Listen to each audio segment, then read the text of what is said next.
Could you imagine waking up in a pit one day and sleeping in a palace the next?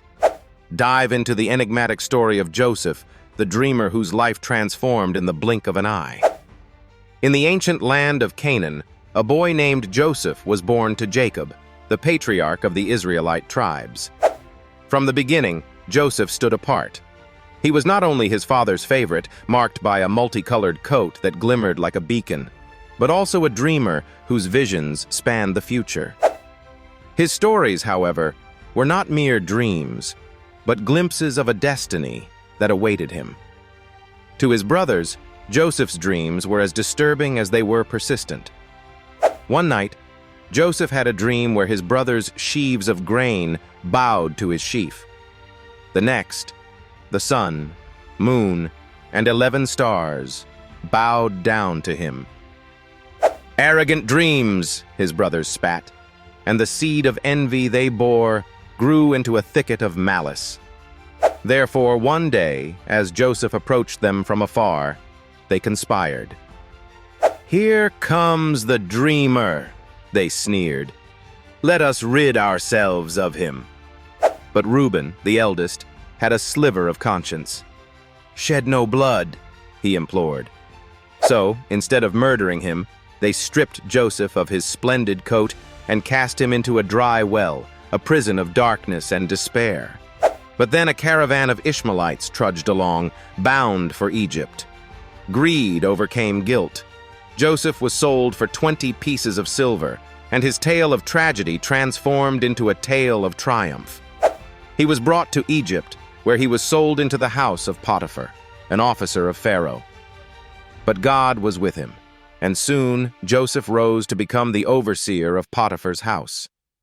Everything prospered under his care.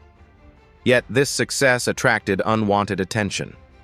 Potiphar's wife, seeing Joseph's beauty and prowess, desired him. When he refused her advances, she spun a web of deceit and alarm. "This Hebrew servant you brought has made a mockery of us," she cried. Therefore Joseph found himself in the depths of Pharaoh's dungeons, an innocent man branded guilty.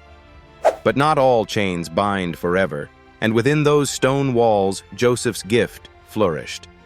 The dreams that had first thrust him into turmoil now sowed seeds of hope. Inside the prison, 2 new inmates were in turmoil of their own, a baker and a cupbearer from Pharaoh's service. They each dreamt perplexing dreams in the night. "Do interpretations not belong to God?" Joseph inquired. And with that he laid bare the meaning of their visions. And soon, on the inevitable turning wheel of fate, Joseph stood before Pharaoh himself. Pharaoh had dreamt dreams that plagued him.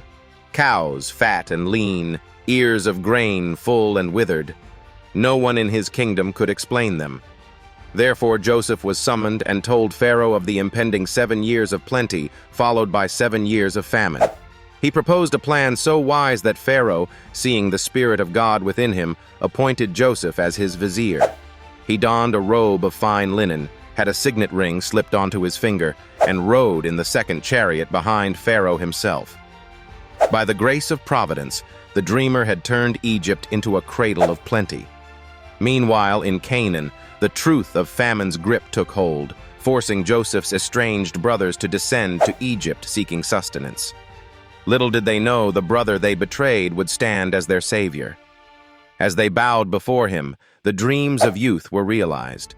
Forgiven, they at first trembled under his gaze of recognition. But Joseph's heart, lined with the wisdom of tears and trials, softened. "What you meant for evil," he said, "God meant for good." Therefore, his family was brought to live in Goshen, protected by the wings of divine providence. Joseph had become the bridge of mercy between their past and future. His story, carved with unforeseen twists, became an emblem of grace and redemption. The colors of Joseph's coat lingered as echoes of trials into triumphs, destined to be recited through generations, challenging us to believe, even when dreams transform into nightmares, that the darkest pit can be led to the brightest palace. Remember, not every dream is abandoned beneath betrayal's shadow. It may simply be awaiting its appointed season of fruition. What dreams, like Joseph's, might be ready to bloom in the fertile soil of your adversities?